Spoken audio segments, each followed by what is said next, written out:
सर्वांना जय बाळूमामा. कशा आहात सर्वजण? आशा व्यक्त करते स्वस्त असाल, मस्त असाल, मामांच्या सोयीमध्ये रममाण असाल. 28 तारखेला रक्षाबंधन आहे, राखी पौर्णिमा आहे. राखी पौर्णिमेच्या दिवशी राखी बांधण्याचा शुभ मुहूर्त कोणता आहे? त्याचबरोबर या दिवशी भद्रा काळ आहे, राहू काळ आहे आणि अभिजित मुहूर्त आहे. तर आपल्याला कोणत्या वेळेला राखी बांधायची आहे?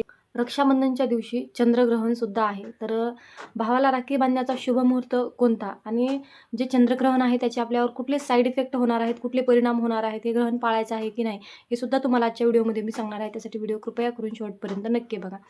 तर बघा, 28 ऑगस्ट रक्षाबंधन आहे, तर 27 तारखेला हा भद्रा काळ आहे. तर बघा, आपल्यासोबत अनेक वेळा असं होतं की उद्या रक्षाबंधन आहे, आज आपल्याला कुठेतरी जाण्याची घाई असते आणि आजच आपण राखी बांधून जावं असं आपण म्हणत असतो भावाला.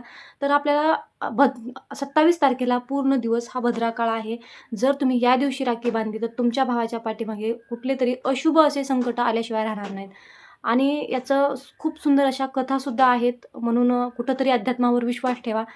म्हणून 27 तारखेला पूर्ण दिवस भद्रा काळ आहे, त्यामुळे तुम्हाला 27 तारखेला राखी बांधायची नाही. परंतु 28 ऑगस्ट राखी पौर्णिमेच्या दिवशी तुम्हाला काय करायचं आहे? पहाटे 5:30 वाजल्यापासून ते सकाळी 6:30 पर्यंतच तुम्हाला राखी बांधायची आहे.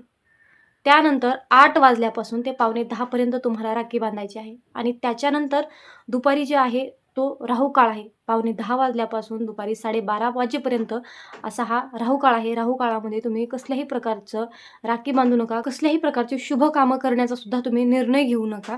का तर जो काही आपण राहू काळ असतो, भद्रा काळ असतो, हे अशुभ वेळ असतात. आणि जे श्री स्वामी समर्थ महाराजांचे सेवेकरी आहेत त्यांच्याकडे जर ते कॅलेंडर असेल तर त्या कॅलेंडरवर पूर्णपणे तुम्हाला माहिती दिलेली असते. तिथे सुद्धा तुम्ही बघू शकता. तर तुम्हाला काय करायचं आहे? फक्त सकाळीच पहाटे तर कोण राखी बांधत नाही, परंतु जी काही सकाळची मी तुम्हाला वेळ सांगितली त्या वेळेमध्ये तुम्हाला राखी बांधायची आहे.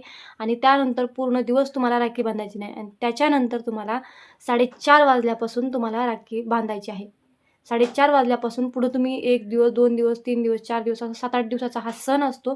परंतु 4:30 वाजल्यापासून पुढं मग तुम्हाला भावाला राखी बांधायची आहे, औक्षण करायचं आहे. आणि ज्यांना खरंच खूप घाई आहे त्यांनी सकाळी तुम्ही 6:30चा मी टायमिंग सांगितला त्यावेळेला तुम्ही बांधलीत तरीही चालेल. तो सुद्धा शुभ काळ आहे. परंतु दुपारी एखाद्या 1 तासाचा, अर्धा पाऊण तासाचा एक अभिजित मुहूर्त आहे, त्यावेळेला सुद्धा तुम्ही राखी बांधू शकता. परंतु मला तरी वाटतं की कदाचित आपण या वेळेला राखी बांधणं टाळलंच पाहिजे, कारण अर्धा पाऊण तासाचा वेळ आहे. तर दुपारच्या वेळेमध्ये तुम्ही राखी बांधूच नका. अभिजित मुहूर्त आहे, परंतु माझ्या तरी मते शक्यतो नाही बांधलेलीच आपल्यासाठी खूप बेटर राहील.